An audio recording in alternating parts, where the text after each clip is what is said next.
Les amis, il y a une nouvelle assez dingue. Codex de OpenAI est maintenant disponible avec mon plan à 20 $ par mois. Je ne voulais pas payer 200 $. J'en ai pas besoin. Cursor fait la même chose. Mais c'est pas grave. Donc ici, texte Codex sur des vraies tâches.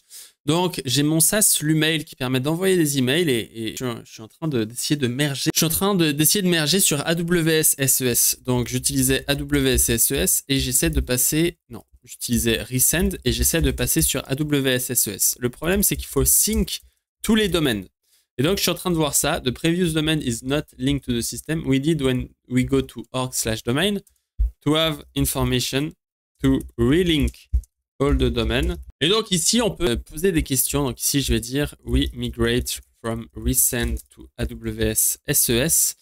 On peut faire un prompt, on peut choisir le repository, on peut choisir la branche. On a ici Dictate, on a un bouton Ask, donc là Fast Mode pour pas qu'il ait besoin d'éditer le code. Et on a le bouton Code pour qu'il fasse une vraie pull request. Et donc là on lui dit Code. Et voilà, on a déjà terminé la tâche. Et là on peut voir que ici ce que j'ai fait c'est que j'ai pas fait grand chose en fait. Quand tu setup, d'ailleurs qu'est-ce qui se passe ici? Ah oui, il faut ajouter les environnements variables etc. pour qu'ils puissent accéder carrément au code. Donc ça c'est très intéressant. Donc on peut voir que ici on a un bouton que j'ai perdu d'ailleurs, qui était juste ici, qui permet de venir modifier le repo. Donc là je peux lui dire it's an application to send newsletter, email and automation. Ensuite, code execution. Donc ici, universal, bon, ça on s'en fout. Là, il faudrait ajouter tous les environnements variables. Donc ça, je vais pas le faire en vidéo parce que ça va être très grave. Et ici, setup script. Donc en l'occurrence, en gros, ce serait pnpm install, si je comprends bien. Ici, on peut dire, est-ce qu'il a le droit d'avoir accès à Internet? Donc là, il nous dit, faites attention, si tu fais ça, ça va être la merde. Donc, moi, j'aurais pas un environnement qui marche pour l'instant, mais en clair, tu peux ajouter tous tes environnements variables pour pouvoir tester. C'est assez marrant. Donc ici, on a tous les petits paramètres. Là, on peut faire run test, div display format, ok, et branch format, ok. Donc c'est vraiment, il y a vraiment de la grosse feature ici, comme on peut le voir, où ils ont vraiment pensé le truc au maximum. Et donc là, on peut voir les premières PR. Donc ici, je lui ai dit, va dans la codebase et dis-moi où il y a des problèmes. Typo in comment. Ok, merci. Oui, ça j'ai résolu, hein, c'est pas mal. Correct misspelling in workflow subscriber job. Et donc là, on peut faire une task pour venir corriger ce problème. Donc là, on fait start task. Et là, en clair, on vient demander à l'IA de corriger. Suggestion field may contain undefined. Et donc là, il nous donne des bugs. Donc il a regardé... Donc là, bon, ça c'est incroyable qu'il nous fasse la grammaire. Test improvement for mocking. Bon, les suggestions sont pas dingue. Mais donc j'ai cliqué sur View Task et donc là en fait je lui ai donné 2 nouveaux tasks, donc ça lui donne pas mal de travail. Et ici, la deuxième tâche qu'il y a eu, c'est Pick a part of the code base that seem important and find and fix a bug. Donc ce qu'il a fait, unit tests were attempting but failed due to the environment trying to download without internet access. Bon, bah, comme ça c'est pas mal. Avoid replacing unsubscribe when no unsubscribe URL is provided. Donc s'il n'y a pas de unsubscribe URL parce que je ne passe pas le paramètre, à ce moment-là, comme on peut le voir ici, ça vient update uniquement s'il y a le paramètre. Bon, c'est pas mal. Donc là, une fois qu'il a fait la petite modification, donc ça permet d'envoyer des emails et il y a le petit lien d'unsubscribe. Donc ça, c'est toutes les URL que je remplace automatiquement. Ça permet d'être sûr qu'il n'y ait pas de problème. Donc là, je fais create pull request. C'est une manière de coder qui est assez étrange. Et là, je fais view pull request. Et là, j'ai une request find subscribe replacement edge case où il y a bien une pull request qui a été faite avec un commit qui a été fait par moi-même, contrairement à Cursor où c'est le bot Cursor qui commit. Et avec ici les petites modifications.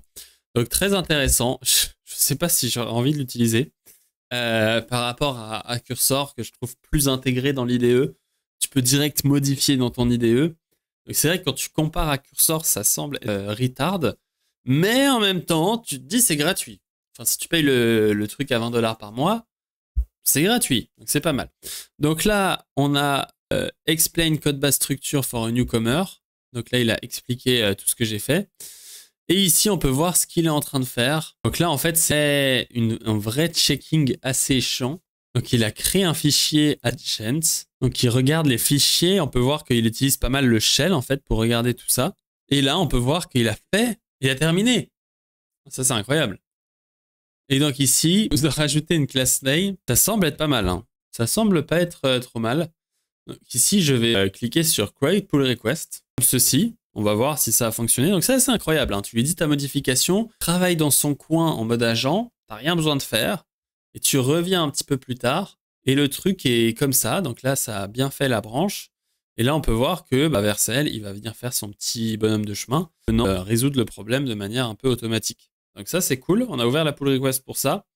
Et en attendant, voilà, il est toujours en train de télécharger. Le problème, c'est qu'il n'a pas les variables d'environnement. On peut voir qu'il essaie de lancer les tests. Ah, il arrive à lancer les tests. Ah, c'est pas mal. Il est pas mal. Il a fait les tests, mais il se rend compte que c'est lancé en watch mode.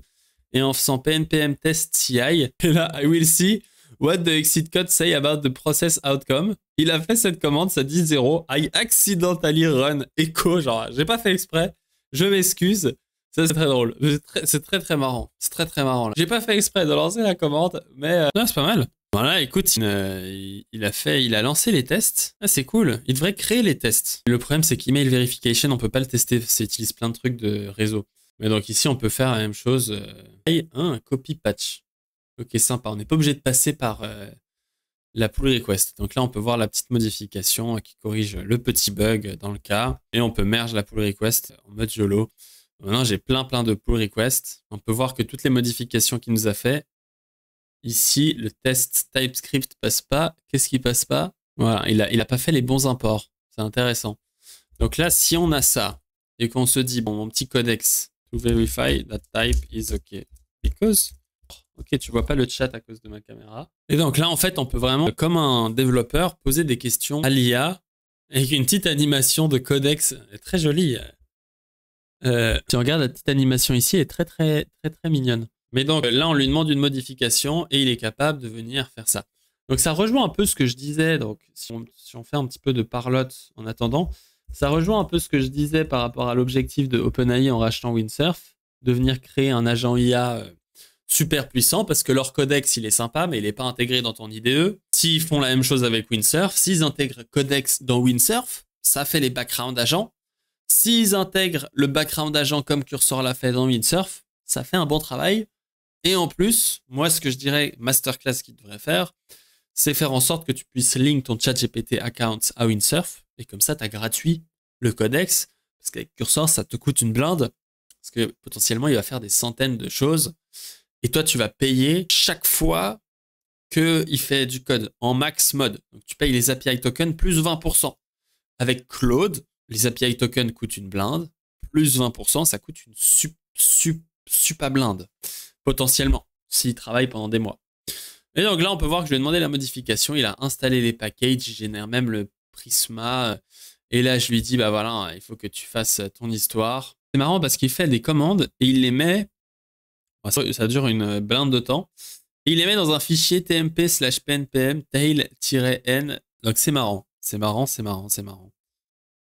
La manière de faire. Full terminal en fait. Un petit peu comme... Et voilà, il a l'erreur. Tu vois, il a l'erreur. Comme ça, il sait. Il sait qu'il doit fixer un truc, quoi. Mais tu vois, là, typiquement, l'intégration est mauvaise. Parce que si on avait Cursor, j'aurais le menu final de ce qu'il a fait. Et je modifie l'import moi-même. Parce que c'est une erreur à la con de devoir demander à l'IA. Tu t'imagines là que ça va coûter $1 à OpenAI pour faire tout le mode agent et faire machin 12 000 fois, alors que ça coûte, alors que c'est littéralement une ligne à corriger. Mais l'IA, elle va partir en vrille, à réfléchir à pourquoi il y a l'erreur, etc. Et donc là, en plus, on a des erreurs parce qu'il n'arrive pas à tout faire. Donc là, il a corrigé les imports et du coup, il relance pnpm-ts to check compilation. Et là, tu vois qu'il a plus d'erreurs. Bah, c'est pas mal, hein. Il peut être fier de lui. C'est marrant parce qu'on prend un temps de fou pour corriger un import path. Hein. Donc là, ça fait 3 minutes que je suis devant Codex qui me corrige un import path. Il n'est pas en train de me corriger la terre entière. Hein. Codex, tu me prends du temps. Tu me prends un senior développeur, tu lui prends plus de temps que ce qu'il a besoin pour corriger ce petit problème. Il pourrait d'ailleurs corriger ce warning à la con. Ça, c'est peut-être pratique hein, pour lui faire corriger des warnings parce que qu'est-ce qu'ils font chier, il y a des warnings qui apparaissent tout le temps. Tu dois toujours te battre contre les warnings. Le truc aussi, c'est que t'as aucun contrôle, tu peux pas lui remettre du chat, donc tu dois juste attendre, lancer le truc, aller boire un café, parler à ton collègue Michel, lui demander ce qu'il a fait aujourd'hui et revenir 20 minutes plus tard pour regarder ce que ça a donné. Time to commit my change and move things forward. I need to use code because of the parentheses. I will grab the line range around domain DNS and domain. Ok. I write a pair message. Ok, c'est super. Fix, correct, link domain, import path. Il a pris 5 minutes pour corriger un import path. Hein. Donc là, tu vois, c'est typiquement le genre d'exemple. On se dit, peut-être qu'on a un peu de temps devant nous. Ça va. Donc là, on fait update branch. Ça va modifier les fichiers, les deux fichiers. Il a créé des fichiers, donc je sais pas, je suis pas convaincu de ce qu'il a fait. Hein. Qu'on soit clair, si on regarde les changements quand même, hein, qu'on s'intéresse en tant que codeur de cette OK. Ici, c'est pas mal. Ça, c'est pas mal parce que ça voudrait dire qu'il y a un problème avec la vérification token et qu'il n'y en a pas eu. Leak Domain Action, je pense qu'il y a déjà une méthode qui fait ça. Donc ça, c'est un peu dommage qu'il nous a dupliqué ça. Je devrais trouver la méthode qui fait ça. Je pense que là, on a clairement dupliqué le code. Ici, il a créé le bouton. Bon, celui-là, il avait besoin parce qu'il fallait bien link. Là, voilà, si c'est pas link, il a rajouté une action pour link. Ce qui est pas trop mal. Maintenant, on va juste vérifier. Du coup, il n'a pas pu reset la néon branche. Ça, je sais pourquoi, parce qu'il n'y a pas eu de branche avant, j'imagine. Qu'est-ce que c'est cette histoire de reset branch? Branch limit exceeded. Ouais, tu fais chier là, Michel. Parce qu'il délète pas les branches quand je merge. Bon, maintenant, on a le TypeScript qui est passé. Potentiellement, le Vercel déploiement va passer aussi. C'est juste que vu qu'il n'y a pas de néon branche, je pense qu'on va pas être dans l'éclate. On va pas être dans l'abondance du truc parce qu'il va essayer de migrate et il va se faire dire non tout de suite. J'ai réussi à déployer cette histoire en créant une nouvelle branche, etc. avec une database. Donc, on l'a juste ici. Maintenant, il y a les tests qui vont s'exécuter. Mais malgré qu'il y ait les tests qui s'exécutent, je peux du coup aller sur le commit qui est juste ici, venir me login, aller dans domaine, et là on peut voir qu'il y a le relink with AWS SES. Donc là je clique ici, et maintenant on va voir ce qui se passe. Domain linked with AWS SES. Donc là ça fait not started, et là on a bien les différents paramètres qu'on a besoin. Alors je pense que c'est pas une très bonne idée de vous montrer tout ça. C'est pas grave, je flouderai, donc je vais aller sur mon domain provider et je vais changer tout ça, on se retrouve après. Bon, je vais demander des nouvelles modifications à voir ce que ça donne. C'est pas mal parce qu'en fait, si t'as pas envie de coder, tu lui demandes toutes tes modifications sur Codex. Mais en clair, ça marchote pas beaucoup parce qu'il manque des petites données. Mais voilà pour ce Codex, c'est assez cool. J'ai aussi demandé de résoudre l'erreur que j'avais ici pour voir un peu ce que ça donne. Et on va voir ce que ça donne. Je me demande quand je serai limité parce que déjà, je vais leur coûter cher avec mon petit abonnement à 20 $ par mois. Peut-être que j'ai upgrade sans m'en rendre compte sur la version pro. C'est intéressant. Je suis pas ultra fan. Peut-être que ce sera mieux, plus efficace, connecté à Internet par défaut, retrieving de contexte, un peu comme Context 7, etc. Ça peut être intéressant. Pour l'instant, j'ai l'impression que ça demande beaucoup de travail en tant que développeur pour résoudre ces problèmes-là. Et je suis pas sûr à quel point là, voilà, il est en train de me générer des quantités de code astronomiques sans que je puisse rien comprendre. J'ai un peu peur de ce que ça va donner. Bref, en tout cas, c'est mon petit avis. On se retrouve pour une prochaine vidéo. Ciao.